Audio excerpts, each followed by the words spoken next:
आज हम आप लोगों को पढ़ाएंगे महात्मा बुद्ध कौन थे, क्या थे, कब जन्म हुआ, कब मृत्यु हुई। हर क्वेश्चन बताएंगे, इससे बाहर एक भी क्वेश्चन आपसे नहीं पूछा जाएगा और कहानी के रूप में बताएंगे जिससे कि आप लोगों को याद हो जाएगा। पीडीएफ आप लोगों को मिल जाएगी डिस्क्रिप्शन बॉक्स से, जहां से आप डाउनलोड कर सकते हैं।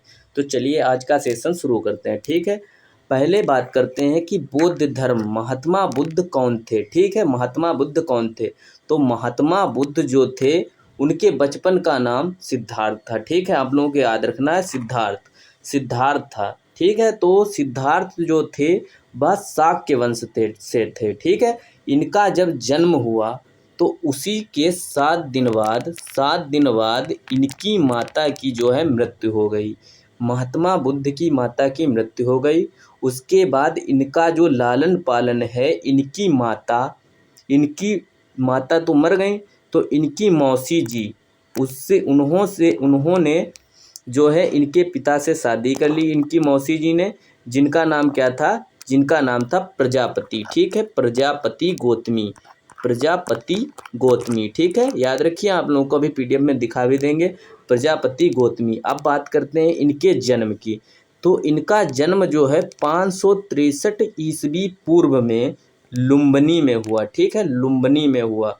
और जो इनकी मृत्यु है, मृत्यु बहुत इंपॉर्टेंट है, या हर एग्जाम में पूछी जाती है। ठीक है, तो इनकी मृत्यु जो है 483 या 80 साल तक जिए, 80 साल तक जिए।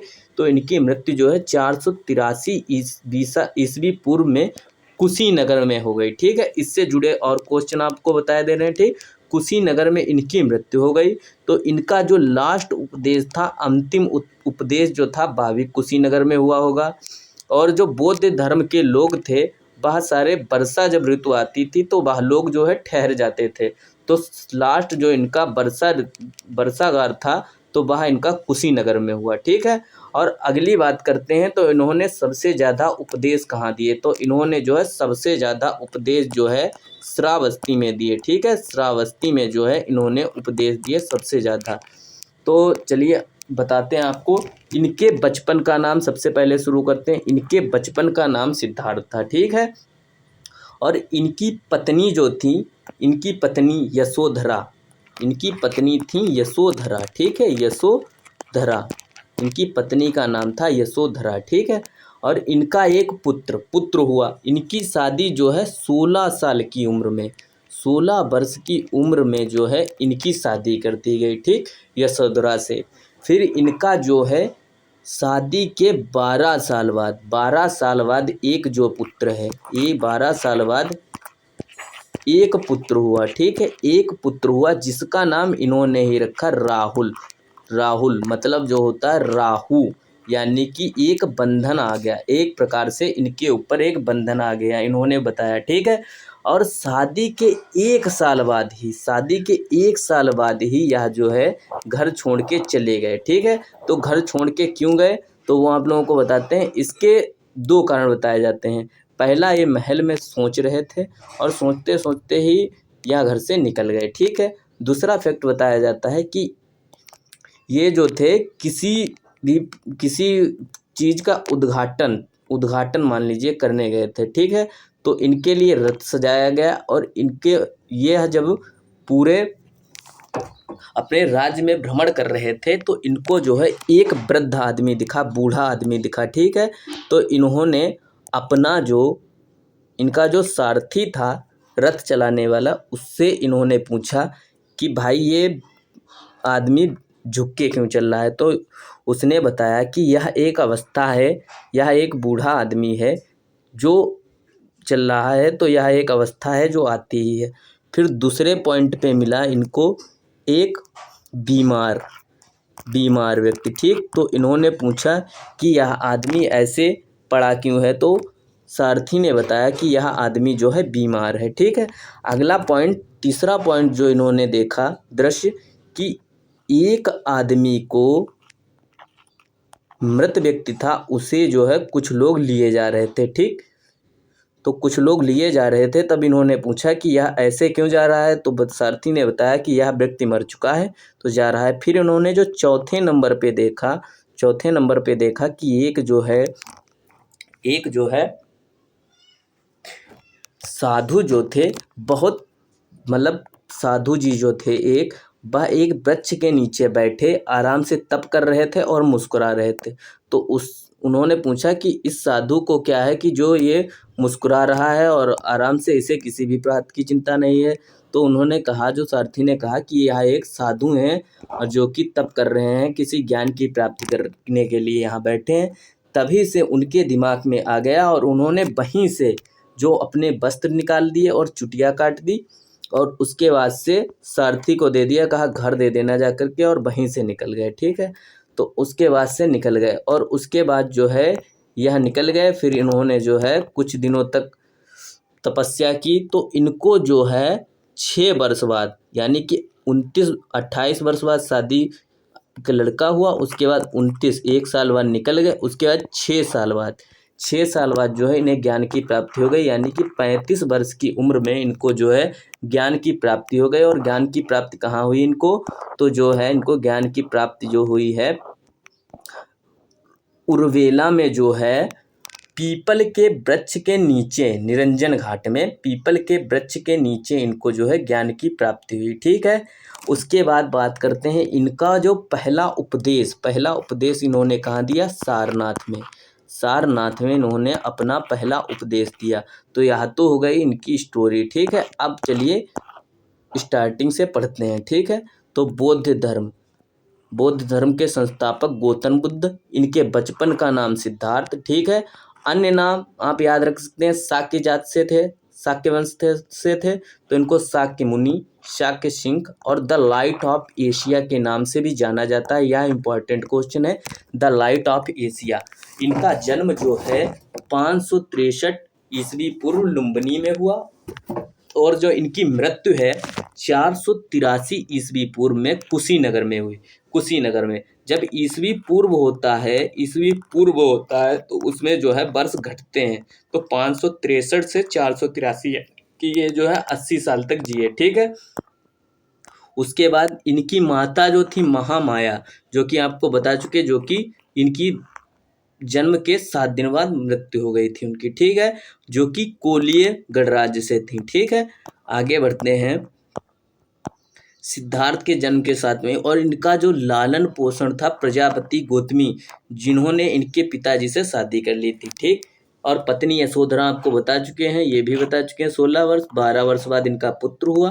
फिर 29 वर्ष की अवस्था में घर छोड़ दिया। ठीक, और इनको जो घर छोड़ दिया तो उसको क्या कहते हैं, यह भी इंपॉर्टेंट क्वेश्चन है, महाविनिष्क्रमण। उसे क्या कहते हैं, महाविनिष्क्रमण कहते हैं। ठीक है, तो प्रश्न अगला है कि 4 दृश्य जिनके कारण, जो आपको अभी मैंने बताया, पहले देखा इन्होंने एक बूढ़ा व्यक्ति, फिर देखा एक बीमार व्यक्ति, फिर देखा मृत व्यक्ति जो कि सैया पर पड़ा है। ठीक, फिर एक देखा सन्यासी व्यक्ति। तो यह जो है वहीं से चले गए। और जो इनका सारथी था उसका नाम क्या था, तो उसका नाम था छंदक। ठीक है, छंदक। और 35 वर्ष की अवस्था में इनको जो है ज्ञान प्राप्त हुआ। कहाँ, पीपल वृक्ष में, उर्वेला, बोधगया, बिहार में। ठीक है, उर्वेला, बोधगया, बिहार में। कहाँ पर, निरंजना नदी में। और सबसे इम्पॉर्टेंट बात है, जो वैशाख पूर्णिमा इनको जो ज्ञान प्राप्त हुआ, वैशाख पूर्णिमा को ही इनको ज्ञान प्राप्त हुआ। और जो इनकी मृत्यु कुशीनगर में हुई वह भी जो है वैशाख पूर्णिमा में हुई। ठीक, अब बात करते हैं इनका पहला उपदेश जो है इन्होंने सारनाथ में, ऋषि पंतम इसका पुराना नाम है, ऋषि पंतम। ठीक, सारनाथ में इन्होंने जो है पहला उपदेश दिया। ठीक, पहला उपदेश जो इनके साथ में 5 ब्राह्मण थे। पहला कौंडिन्य, जो आपको याद रखना है, बहुत इंपॉर्टेंट है। कौंडिन्य कौन था, कौंडिन्य वही था जिसने इनके बारे में बताया था कि यह या तो एक चक्रवर्ती राजा बनेंगे या तो एक महान भिक्षुण बनेंगे। ठीक, महान भिक्षुक बनेंगे। ठीक है, तो कौंडिन्य याद रखिएगा। उसके बाद जो है आप बप्पा चाहें तो याद कर सकते हैं, कौंडिन्य, बप्पा। ठीक, और उसके बाद जो है वाराणसी में यज्ञश्रेष्ठी को ज्ञान दिया। और ये इंपॉर्टेंट क्वेश्चन है, देखिए, वाराणसी में ही बौद्ध भिक्षु संघ की स्थापना की। यानी कि उपदेश जो दिया उसके बाद इन्होंने दूसरा उपदेश भी इनका यही था। दूसरा उपदेश जो था इनका वाराणसी में था, तो इन्होंने वहीं एक जो है बौद्ध भिक्षु संघ भी बनाया, क्योंकि यह अकेले तो सबको ज्ञान दे नहीं सकते थे, इन्होंने बौद्ध भिक्षु संघ बनाया। ठीक, बौद्ध वाराणसी के बाद वैशाली गए, वैशाली जाने के बाद इन्होंने वहाँ जो है बौद्ध भिक्षुणी संघ बनाया, बौद्ध भिक्षुणी संघ। अब इसमें जो है सबसे इम्पोर्टेंट क्वेश्चन आता है, बौद्ध भिक्षुणी संघ में कौन कौन जुड़ा था। तो इनकी जो माता थी मौसी जी जो प्रजापति गौतमी जी थी, प्रजापति गौतमी जी, वह इसकी जो है मुख्य अध्यक्ष थी। ठीक है, मुख्य अध्यक्ष इनकी जो थी प्रजापति गौतमी जी थी। ठीक है, अब उसके बाद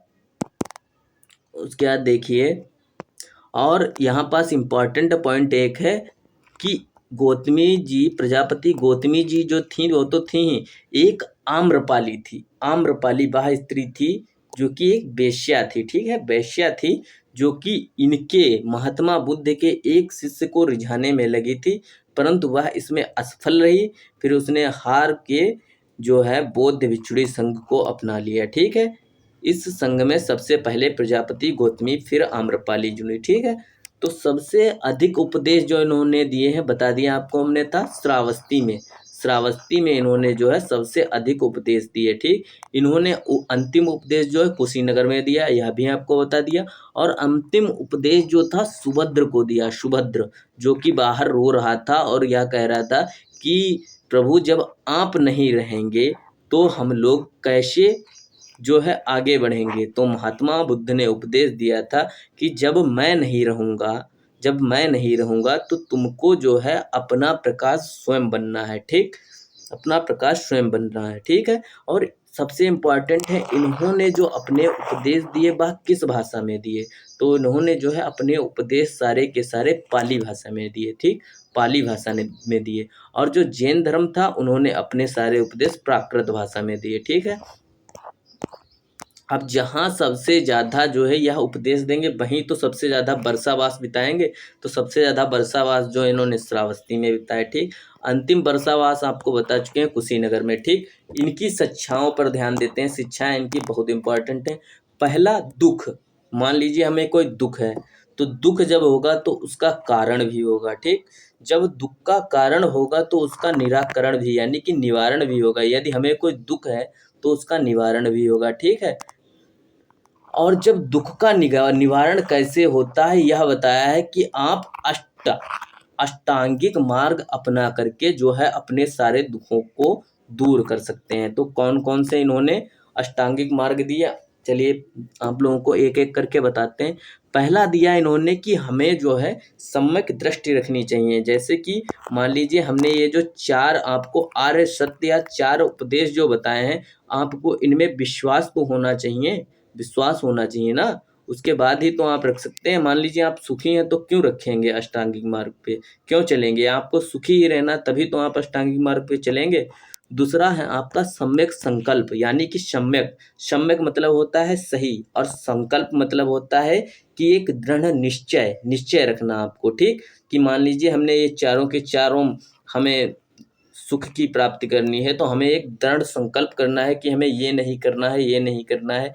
फिर उसके बाद सम्यक वाणी, यानी कि हमेशा हमें सही भाषा का उपयोग करना चाहिए। ठीक, उसके बाद सम्यक कर्म, हमारे जो कर्म होने चाहिए वह सही होने चाहिए, कि हमने क्या किया है वह सही होना चाहिए। फिर सम्यक आजीविका, यानी कि हम लोग जो है कोई चोरी करके खा रहा है, कोई किसी तरीके से खा रहा है, तो हमें मेहनत करके खाना चाहिए, यानी कि सम्यक आजीविका होनी चाहिए, उससे दुख का जो है निवारण होगा।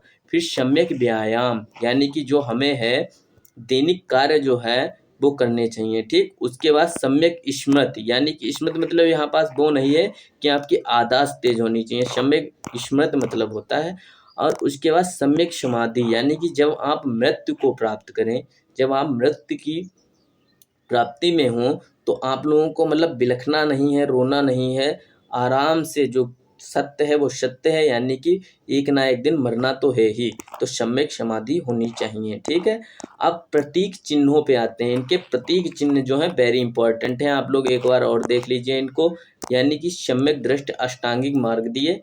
पहला यानी कि इनकी शिक्षाएं थी, क्या थी, दुख है तो दुख, यानी कि दुख है तो दुख का कारण भी है। ठीक, दुख का कारण है तो दुख का निवारण भी है। दुख का निवारण है तो उसके लिए इन्होंने 8 अष्टांगिक मार्ग बताया। पहला, सम्यक दृष्टि होनी चाहिए, फिर संकल्प होना चाहिए, फिर आपकी वाणी, कर्म होना चाहिए, आजीविका होनी चाहिए सही, फिर उसके बाद व्यायाम होना चाहिए, फिर स्मृति होनी चाहिए, फिर समाधि होनी चाहिए। ठीक है, आगे बढ़ते हैं।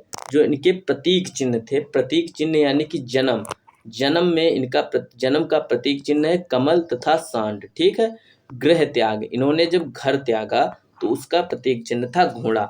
गर्भ, गर्भ जो है इनकी माता जो थी माया देवी, तो इन्होंने स्वप्न में देखा था कि इनके गर्भ से जो है सफेद हाथी निकल रहा है, तो उसका इसीलिए उसका गर्भ का चिन्ह है हाथी। और जो ज्ञान इनको प्राप्त हुआ पीपल वृक्ष के नीचे, तो इसका ज्ञान का प्रतीक चिन्ह हो जाएगा पीपल। मृत्यु, मृत्यु हुई है पद चिन्ह, मृत्यु को लिया गया है पद चिन्ह, इनके पद चिन्ह। ठीक है, बौद्ध धर्म में जो सील हैं 10 सील अपनाए गए हैं, 10 सील। यह इंपॉर्टेंट नहीं है, बस यही पूछा जाता है कि कितने सील हैं। ठीक है,